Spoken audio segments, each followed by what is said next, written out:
All right, good morning. I've got the tubes in place here, all of the ones that are required before you start tacking or spot welding the tubes to the landing plates. So the way that this goes together is A to D pillars go in by themselves, as you saw in the earlier pictures.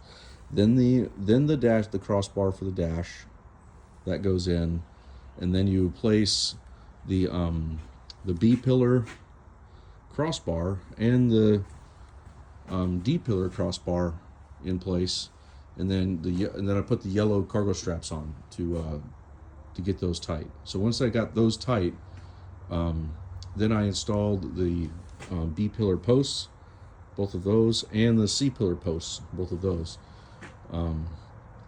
Make sure that you prep the ends of the tubes before you put them in there. There's a couple I forgot to do, but I'll work that out as I move along here. There's two spot welds. If you only put one spot weld in the insert that goes between those two, the A and the D tube,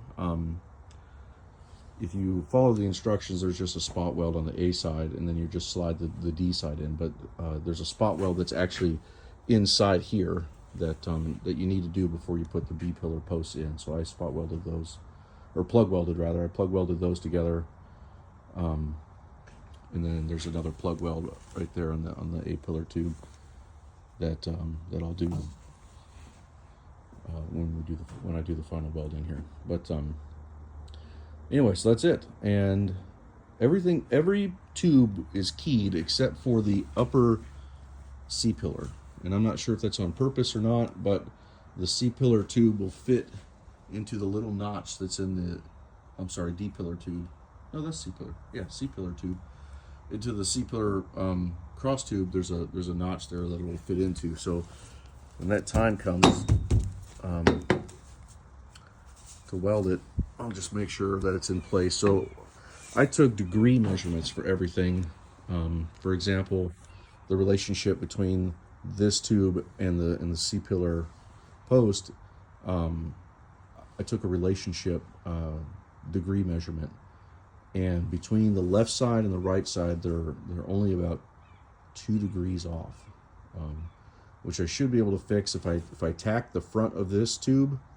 Then I can tap the top of it over just a hair, and then tack weld the back side of this post, and then that'll fix the degree issue. But I'm not really worried. I mean, that's nothing, right? So then these straps here, the orange and the green one, are being used to hold the C pillar post tight, to this D pillar. And then this guy here, see, he's all by himself. I'm using to get the cage to move to the passenger side by just a couple degrees. So if I would not have this, you can see the gap here between the windshield and the tube, right? If this wasn't there, the gap on that side, or the tube on that side, hits the windshield drain. But since I put that on there, it actually flattened everything out, squared everything up, and then and now I have a gap here like I should, so which is nice. I think everything's going together well. I think the next step here is to tack all the landings, double check if everything's where it's supposed to be, and I believe after that I just start tack welding these in place into their permanent homes, and go from there.